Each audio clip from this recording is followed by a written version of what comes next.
I'm going to lead with pretty much everybody I see in a cognitive behavioral approach, because so many of the anxiety disorders and symptoms of OCD are, if I could say, this primitive.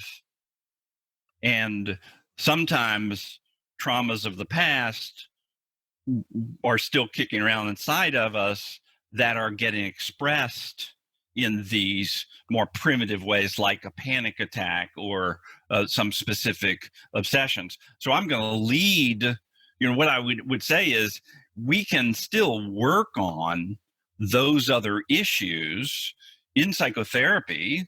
I think, as therapists, if we're only trained in cognitive behavioral therapy, we're going to lose as often as we're going to win. You need to be exposed to a lot of different types of therapies, but we can lead with and reduce panic attacks or reduce obsessions, and then come back and look at other events like traumas. And sometimes have a whole video of a woman I've worked with, Mary, who we did very intense work in one single session.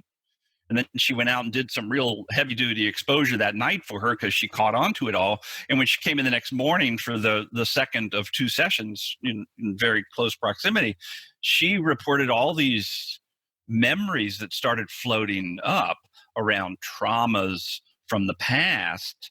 And I was saying, well, why do you think last night your unconscious allowed those to unfold again? Because she hadn't thought of those for a long time.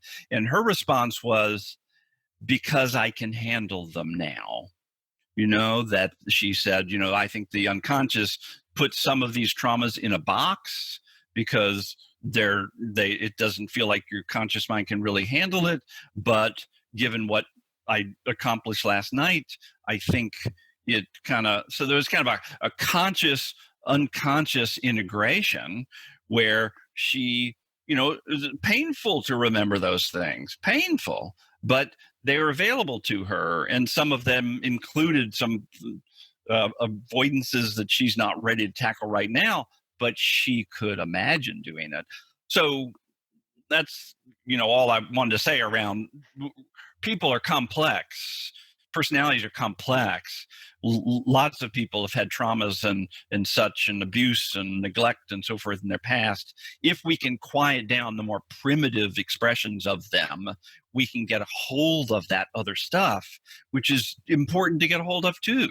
Yeah, I completely agree. I like the metaphor when the house is on fire. You don't look for the cause. First, you get some water and put out the fire.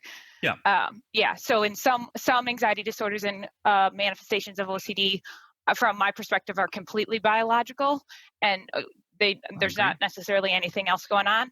But also sometimes once people have better tolerance of their anxiety sensitivity, they can also do some other work.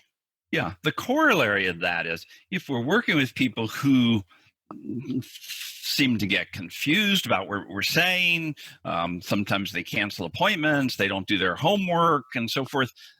Those are also times where we might back up and punt a little bit, back up and go, well, is this disorder protecting them from having to address something else that they perceive, at least unconsciously, as more threatening? And that's why they're remaining stuck in all of this. So there are times, sometimes therapeutically, to decide, let's look around to see why there might be so much resistance. Because as you know, most of the problem here, besides misunderstanding some things, is it's resistance. And if we can, it's not so much what we have clients do, it's what we have them stop doing, which is to drop their guard and stop resisting.